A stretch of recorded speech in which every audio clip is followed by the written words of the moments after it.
la sentence de mort a été prononcée et puis il a été cloué sur la croix.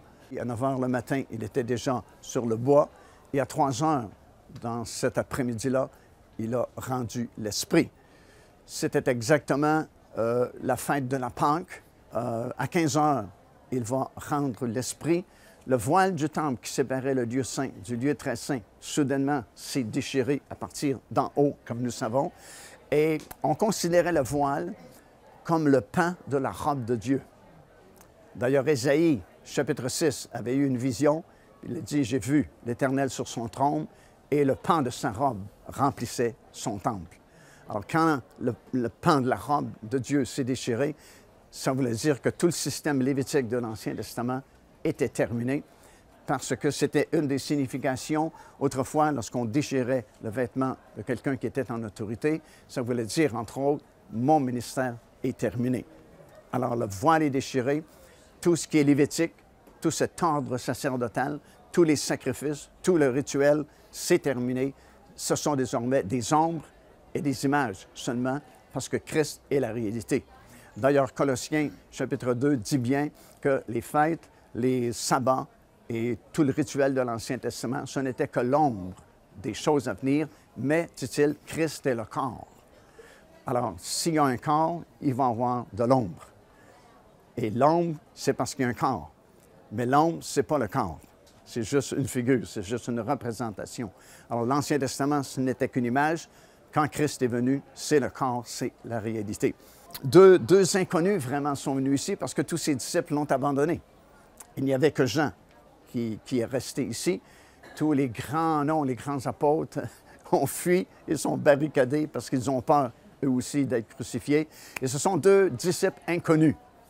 Alors attention, souvent on vénère les vedettes dans nos milieux, mais Dieu n'a pas de vedettes. On est tous égaux dans le royaume de Dieu. Et souvent, c'est des inconnus que Dieu soudainement fait paraître et ce sont les héros de la situation. Et là, on a 2 héros, Nicodème et Joseph d'Arimathée. Ce sont eux qui ont réclamé le corps de Jésus. Bien sûr, ils étaient en une certaine autorité ici à Jérusalem. C'est la raison pour laquelle on leur a accordé ce privilège-là, de prendre le corps de Jésus et puis de le placer dans le tombeau. Ils l'ont enseveli et ils l'ont laissé parce que là, il y avait, durant cette semaine-là, 2 sabbats. Tu as le sabbat de la fête elle-même de la Pâque et puis tu as le sabbat hebdomadaire, le samedi. Alors, les femmes n'ont pas pu faire grand-chose à cause de ces sabbats-là, mais elles ont préparé les aromates afin de venir embaumer le corps de Jésus. Maintenant, comme on a déjà entendu, les disciples ne comprenaient pas ce que signifiait ressusciter d'entre les morts. Ils ne croyaient pas non plus à la résurrection parce que tout simplement, ils ne savaient pas vraiment qu'est-ce que c'était. Et les femmes non plus, lorsqu'elles sont venues très tôt le dimanche matin, à l'aube, dimanche matin, avec les aromates et les parfums, elles ne venaient pas célébrer la résurrection de Jésus parce qu'elles venaient avec des aromates. Elles venaient embaumer le corps. Et un des premiers enseignements qu'on reçoit lorsqu'on étudie pour être embaumeur, c'est « assure-toi que la personne est morte avant de l'embaumer ». Alors, si elles sont venues avec des aromates et des parfums, c'est qu'elles étaient convaincues de trouver un corps mort. Et tout le long du chemin, en se rendant ici, elles se demandaient comment elles feraient pour rouler la pierre, parce que la pierre avait été roulée, le tombeau était scellé. Et quand elles furent arrivées, la pierre était déjà roulée. Preuve que ça ne vaut pas la peine de s'inquiéter pour beaucoup de choses dans ce monde, parce que la plupart des choses pour lesquelles vous vous inquiétez, bien, probablement que vous vous inquiétez pour rien. Alors, ils sont inquiétés pour rien, la pierre était déjà roulée, et un ange va dire, « Pourquoi cherchez-vous parmi les morts celui qui est vivant? » Et les femmes ont été satisfaites de la réponse de l'ange, sauf une, Marie. Et ça nous fait dire, il ne faut jamais être satisfait de ce que nous connaissons et de ce que nous possédons dans le Seigneur. Parce que dès l'instant où vous êtes satisfait de ce que vous avez, c'est tout ce que vous aurez.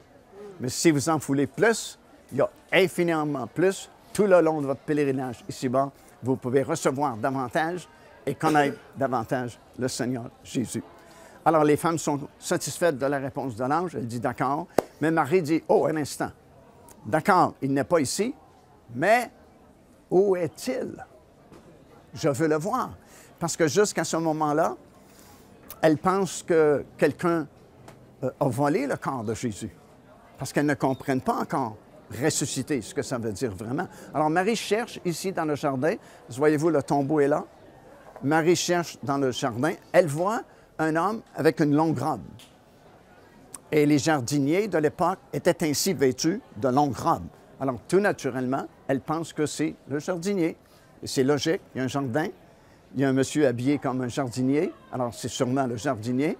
Et elle s'adresse à monsieur le jardinier, « Savez-vous où ils ont mis le corps de Jésus? » Elle ne croit pas encore à la résurrection, mais elle cherche le corps de Jésus. Mais ce n'est pas un jardinier, c'est Jésus qui se retourne et lui dit, « Marie ». Elle reconnaît Jésus. Elle dit « Rabboni ». Et là, elle veut toucher Jésus. Mais Jésus dit « Non, non, non, non, ne me touche pas ». Le texte grec est plus fort. C'est comme si Marie veut s'agripper à lui.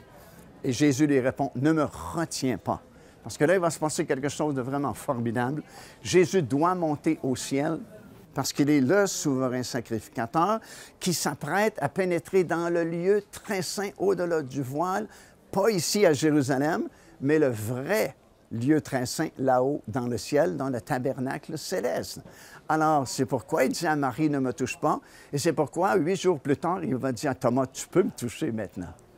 Mais pas à Marie, parce qu'il doit monter, première ascension. Il est monté là-haut et de façon miraculeuse, il a récupéré son sang. Parce que la Bible nous dit dans Hébreu qu'il a fait l'aspersion avec son propre sang sur le propitiatoire là-haut dans le ciel. Parce que l'arche de l'Alliance, l'originale, elle est toujours là-haut dans le ciel, dans le tabernacle. Et ce que Moïse a construit, ce n'était qu'une copie. D'ailleurs, à 3 reprises, il est écrit dans votre Bible, Dieu a dit à Moïse, « Prends bien soin, Moïse, de construire le tabernacle selon le modèle que je te montre sur la montagne. » Dieu lui a montré le tabernacle céleste et le tabernacle terrestre est une copie de ce qui est au ciel présentement. Si vous pouviez avoir une vision en ce moment du trône de Dieu, c'est ce que vous verriez. Le lieu saint, le lieu très saint, le tabernacle céleste. Alors, il est entré dans le lieu très saint, a fait l'aspersion avec son propre sang sur le propitiatoire. Et vous savez ce que Dieu lui a dit? Assieds-toi à ma droite. Ouh! Aucun souverain sacrificateur ne s'est jamais assis dans le lieu très saint. Il n'y avait pas de chaise. Tout ce qu'il y avait, c'est l'arche de l'Alliance. Il devait se tenir debout, attendre la manifestation de la gloire Shekinah. Quand la gloire était manifestée, le lieu s'illuminait et il se retirait et il ne pouvait pas s'asseoir. Il n'y avait aucune place pour s'asseoir. Mais la première chose qui lui a été dite, quand Jésus est monté au ciel, le Père lui a dit, « Tu peux t'asseoir à ma droite. » Pourquoi lui peut s'asseoir et aucun souverain sacrificateur ne pouvait s'asseoir?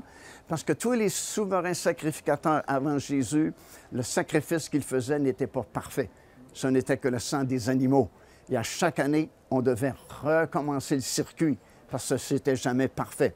Mais le sacrifice de Jésus qu'il a fait ici à Golgotha est tellement puissant, tellement fort, tellement parfait qu'on n'a pas besoin d'autres sacrifices. C'est terminé. Il l'a fait une fois pour toujours. Et le Père lui a dit, tu peux t'asseoir maintenant parce qu'on n'a plus besoin d'autres sacrifices. Il n'y aura pas une autre croix de Golgotha. Il n'y aura pas une autre personne qui va donner sa vie pour mon Église. C'est fait une fois pour toutes pour l'éternité. Quel sauveur merveilleux, je m'enseigne.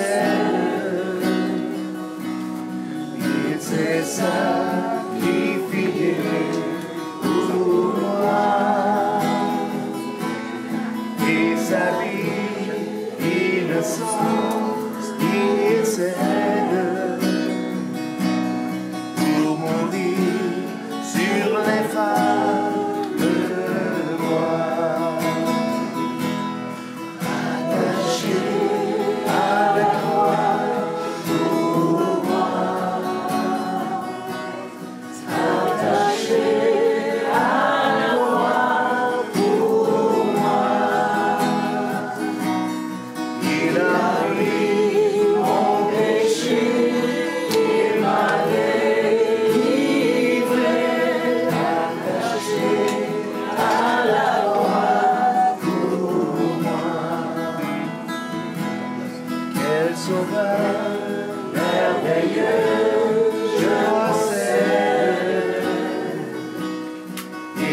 sacrifice.